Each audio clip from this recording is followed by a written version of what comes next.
यह बात लगभग तय हो गई है कि झारखंड में विधानसभा का चुनाव समय से पहले हो जाएगा।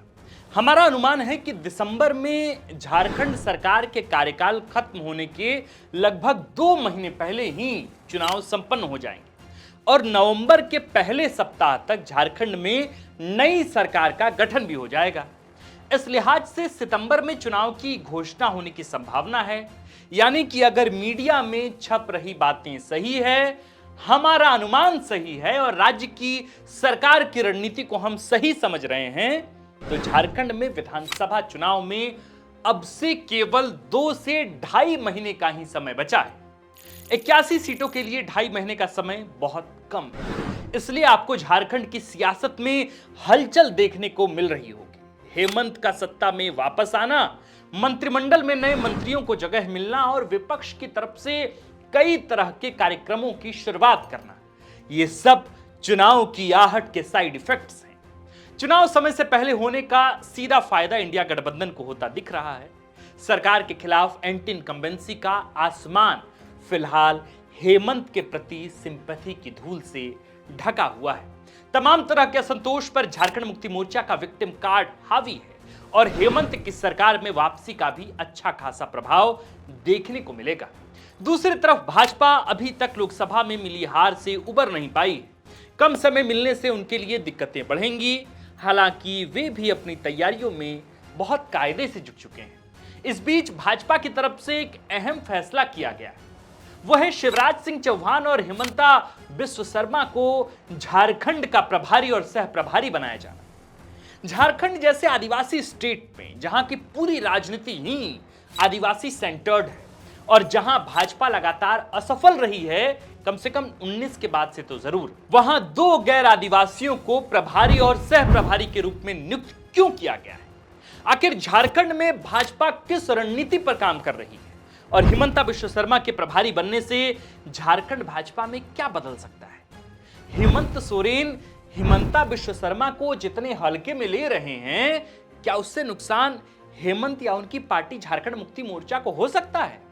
इन सभी सवालों का आज ढूंढेंगे जवाब और बताएंगे आपको कि आखिर कैसे झारखंड में भाजपा हेमंत को पछाड़कर सरकार बनाने में हो सकती है कामयाब और क्या है उसके पीछे का आधार। नमस्कार, जोहार, मेरा नाम है आकाश आनंद और आप देखना शुरू कर चुके हैं झारखंड की राजनीतिक हलचल का विश्लेषणात्मक कार्यक्रम, जिसका नाम है सियासी कहानी।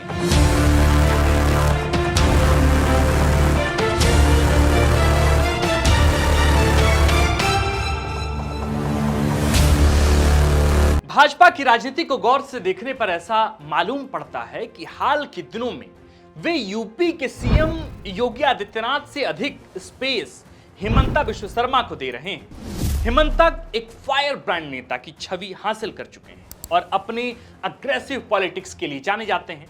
यही छवि सीएम योगी की भी रही है और है भी, लेकिन संभवतः यूपी में भाजपा के खराब प्रदर्शन के बाद भाजपा ने उन्हें किनारे कर दिया है।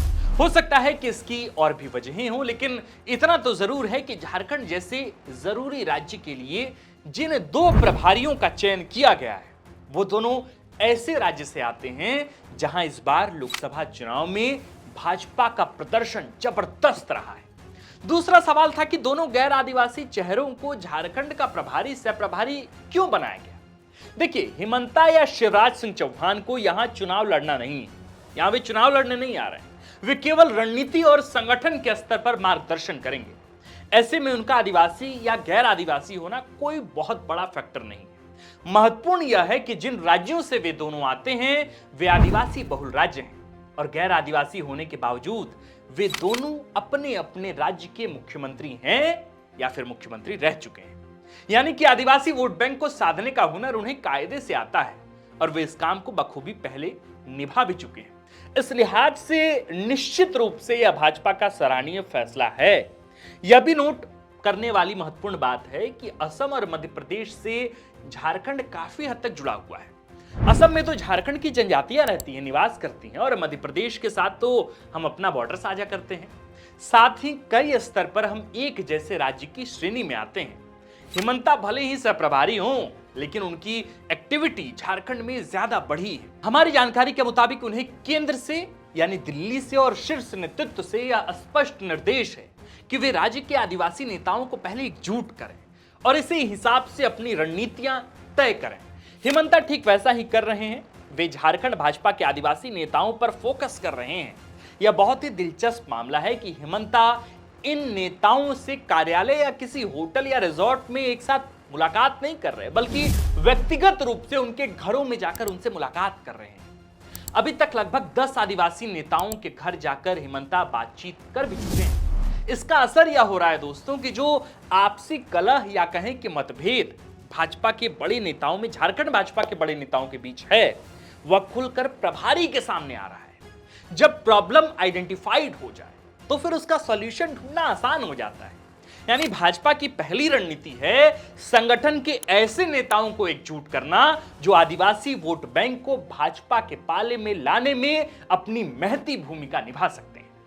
हेमंता बिश्व शर्मा के बारे में यह भी कहा जाता है कि वे बेहद ही मेहनती नेता हैं। वे लगभग हर 2 सप्ताह में झारखंड आ रहे हैं और अपने काम को एक मिशन के तौर पर लेकर आगे बढ़ रहे हैं। आप सब कुछ छोड़िए, हेमंता बिश्व शर्मा का सोशल मीडिया अकाउंट ही खोलकर देख लीजिए। इससे या तो बारीक समझ आ जाएगी कि वे झारखंड पर किस कदर नजर गड़ाए हुए हैं। कोई ना कोई ट्वीट लगातार उनकी आती रहती है झारखंड को लेकर, यहाँ की सियासत। इस बात को हम बड़ी ही जवाबदेही, बड़ी ही जिम्मेदारी के साथ कहते हैं कि भाजपा यदि इस बार 28 में से 8 आदिवासी सीटें भी जीत पाने में कामयाब हो जाती है तो एनडीए यानी कि भाजपा और आजसू सरकार में वापस आने में सफल हो सकते हैं। यानी मुख्य लड़ाई इस बात की है कि भाजपा 8 से 10 आदिवासी सीटें लेकर आ जाए और झामुमो कांग्रेस भाजपा को 2-3 आदिवासी सीटों पर रोक दे। दोनों में से जो भी स्थिति संभव होगी, गेम उसी का होगा। हालांकि इस बात में कोई दो राय नहीं कि इस बार आदिवासी वोट को अपनी तरफ खींचना भाजपा के लिए आसान नहीं होने वाला है। देखिए, भाजपा को यह बात समझ आ गई है कि हेमंत पर अटैक करके या उनके जेल जाने से भाजपा को ही उल्टा नुकसान हुआ है। और गौर करें कि अचानक भाजपा ने हेमंत पर सीधा प्रहार करना भी बंद कर दिया है। यानी लोकसभा में पार्टी का जो नैरेटिव था, जो रणनीति थी, उससे वे पीछे हट चुके हैं। हेमंता बिश्व शर्मा से जब पत्रकार हेमंत को लेकर सवाल पूछ रहे हैं तो वे बेहद ही चतुराई से सवाल ही टाल दे रहे हैं। साफ है कि भाजपा हेमंत को विक्टिम कार्ड खेलने का मौका नहीं देना चाहती।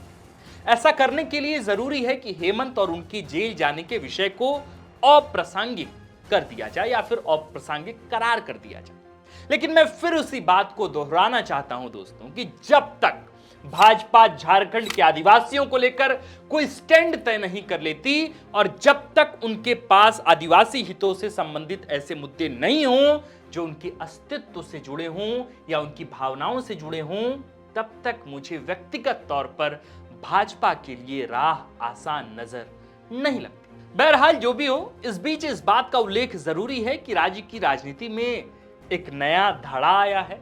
वह है जयराम महतो की पार्टी जेबीकेएसएस। जेबीकेएसएस के आने से आजसू की स्थिति भी काफी बदली है। समीकरण नए स्तर पर होंगे और इससे सबसे अधिक सतर्कता भाजपा को बरतनी होगी। राज्य में कम से कम 15 ऐसी सीटें हैं जो कुर्मी बहुल या कुर्मी प्रभावित है। ऐसे में आजसू भाजपा से अधिक सीटों की डिमांड करेगी, जिसकी चर्चा हमने तो पहले ही वीडियो में कर दी। लेकिन भाजपा इस बात को समझ रही है कायदे से कि अगर वे आदिवासी सीटें जीतने के बाद कुर्मी सीटें हार जाएं तो मामला फिर वहीं अटक जाएगा। यानी कि आदिवासी सीटें जीतने के साथ साथ पहले की सीटों को बचाना भी भाजपा के लिए सबसे बड़ी चुनौती होगी। और इस राह में नई बाधा है टाइगर जयराम महतो। दो तरफ से रणनीति में हिमंता, शिवराज या झारखंड का प्रदेश नेतृत्व कितना सफल हो पाता है या तो वक्त ही बताएगा। फिलहाल इतना जरूर कहा जा सकता है कि भाजपा ने अपनी पूरी एनर्जी आदिवासी नेताओं को समेटने और आदिवासी वोट को बटोरने में लगा दी है। इसमें भाजपा कितनी सफल होगी यह तय होगा उन मुद्दों से जो भाजपा आने वाले दिनों में अपने नैरेटिव के लिए इस्तेमाल करेगी। आपको हमारा यह विश्लेषण कैसा लगा दोस्तों? हमें कमेंट में लिखकर जरूर बताइए। हमने आज की इस सियासी कहानी के इस अंक में हमने बातचीत की है कि हिमंता बिश्व शर्मा बहुत सधे हुए खिलाड़ी हैं, हर घाट का पानी पिए हुए व्यक्ति हैं। अगर भाजपा उनको आगे लेकर कुछ तैयारियां, कुछ रणनीतियां कर रही हैं, प्लान कर रही हैं कुछ चीजें, तो उसे हल्के में लेने की आवश्यकता नहीं है। सिर्फ ये एक इमेजिनरी बातचीत करने से कि हेमंत के जेल जाने से 5 आदिवासी सीटों पर झारखंड मुक्ति मोर्चा और कांग्रेस के सांसद जीत कर आ गए हैं, इसका बहुत बड़ा फायदा आगामी विधानसभा चुनाव में सिर्फ जेएमएम और कांग्रेस को मिलेगा, तो ऐसा भी नहीं है। आप जानते हैं कि राजनीति इतनी आसान नहीं होती जितनी सामने से दिख रही होती। भाजपा इतनी बड़ी पार्टी है, इतना बड़ा प्रबंधन है उसका, इतने अचूक अचूक लोग हैं जो चूके हुए को भी अचूक करार दे सकते हैं। इसलिए बहुत जरूरी है कि भाजपा की भी हर रणनीति पर हमारी नजर बरकरार रहे। इसलिए हमने आज भाजपा की रणनीतियों पर बात की, भाजपा के समक्ष चुनौतियों पर बात की और साथ में बात की हेमंता बिश्व शर्मा के रांची यानी कि झारखंड आगमन को लेकर भी। आप देख रहे थे द फोर्थ पिलर का नया नवेला सेगमेंट सियासी कहानियां। मेरा नाम आकाश आनंद है और कैमरे के पीछे हैं नीरज। जाने से पहले बस एक ही गुजारिश, झारखंड विधानसभा चुनाव के कवरेज के लिए जल्द ही द फोर्थ पिलर ग्राउंड पर मौजूद होगी। इससे पहले कि हम ग्राउंड पर निकलें, ये जवाबदेही, ये जिम्मेदारी दर्शकों आपके कंधे पर कि द फोर्थ पिलर का जो परिवार है उसे 1 लाख लोगों तक पहले आप पहुंचाएं। इसके बाद जिस आक्रामकता के साथ हम झारखंड की 81 विधानसभा सीटों पर जाएंगे, उसे देखकर आप जरूर कहेंगे कि ये हमारे हिस्से का मेरा अपना चैनल है। इसलिए जरूरी है कि इसे जो प्रेम आप बरसाते रहे हैं, जो प्रेम आप देते रहे हैं बीते 1 वर्षों से, उस प्रेम को और भी बढ़ाइए, उस प्रेम में तीव्रता लाइए और इस परिवार को और बड़ा कीजिए। शुक्रिया।